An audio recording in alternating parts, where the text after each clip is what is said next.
ഞാനെന്ന ഭാവം ഉപേക്ഷിക്കുക, നമ്മളെന്ന ചിന്ത വളർത്തുക, അഹംഭാവത്തെ മറികടക്കുക, സ്നേഹത്തിനു വില കൽപ്പിക്കുക, പുഞ്ചിരി കൊണ്ട് അകലം കുറയ്ക്കുക, അപവാദങ്ങളെ അവഗണിക്കുക. തിരിച്ചറിവിന്റെ കാലം സമാഗതമാകുമ്പോൾ മുഖംമൂടികളെ നാം തീർച്ചയായും തിരിച്ചറിയും. നിങ്ങൾക്ക് ശരിക്കും സ്നേഹിക്കാൻ ആഗ്രഹമുണ്ടെങ്കിൽ ആദ്യം എങ്ങനെ ക്ഷമിക്കണമെന്ന് പഠിക്കണം. ബാലിശ്യമായ കഴമ്പില്ലാത്ത ചോദ്യങ്ങളിൽ നിസ്സാരമായി കളിയാക്കി വിടാൻ നിങ്ങൾക്ക് കഴിയുമെങ്കിൽ അത് നിങ്ങളുടെ ബുദ്ധി സാമർഥ്യത്തെയാണ് തെളിയിക്കുന്നത്. മറ്റുള്ളവർ എന്ത് ചിന്തിക്കും എന്നതാണ് നിങ്ങളെ ബന്ധിപ്പിക്കുന്ന ഏറ്റവും വലിയ ചങ്ങല. അത് പൊട്ടിച്ചെറിഞ്ഞാൽ പിന്നെ നിങ്ങളെ തടയാൻ ഒരു ശക്തിക്കുമാവില്ല. മനസ്സിന് എന്തിനേയും താങ്ങാൻ കരുത്തുണ്ടെങ്കിൽ ശരീരം താനെ ലക്ഷ്യത്തിലേക്ക് കുതിക്കും.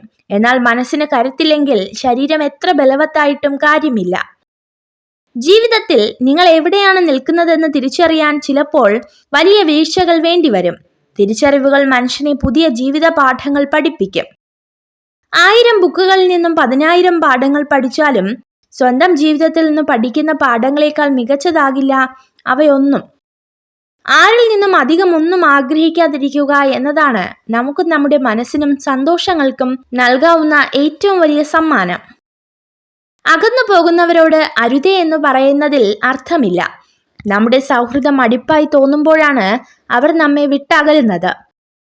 ജീവിതത്തിൽ സന്ദർഭങ്ങളും സാഹചര്യങ്ങളും മാറിക്കൊണ്ടിരിക്കും. മാറ്റങ്ങൾക്കിടയിലും മാറാതിരിക്കേണ്ടത് നമ്മുടെ മനസ്സാണ്. മാറ്റി നിർത്താതെ നോക്കേണ്ടത് മനസ്സറിഞ്ഞു സ്നേഹിച്ചവരെയാണ്.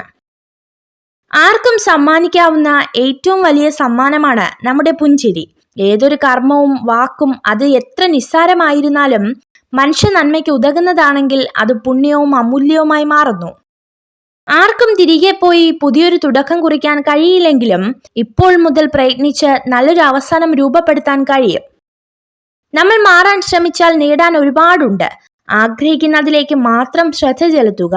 നമുക്ക് മാറാനും നേടാനും കഴിയുമെന്നത് തീർച്ചയായ ഒരു കാര്യമാണ്. നിങ്ങളെ ചതിക്കുന്ന സ്ത്രീ ഉറപ്പായും നിങ്ങളെ കുറ്റപ്പെടുത്താനും അപമാനിക്കാനും തുടങ്ങും. ചെയ്യേണ്ട കാര്യങ്ങൾ അതത് സമയങ്ങളിൽ ചെയ്തു തീർത്തില്ലെങ്കിൽ ഒരിക്കലും തിരിച്ചു ലഭിക്കാത്ത വിലപ്പെട്ട സമയമാണ് നമുക്ക് നഷ്ടപ്പെടുന്നത് എന്നോർക്കണം. നിങ്ങൾ ഈ വീഡിയോ കണ്ടതിന് നന്ദി. ഇതുപോലുള്ള കൂടുതൽ വീഡിയോകൾക്കായി ചാനൽ സബ്സ്ക്രൈബ് ചെയ്യൂ.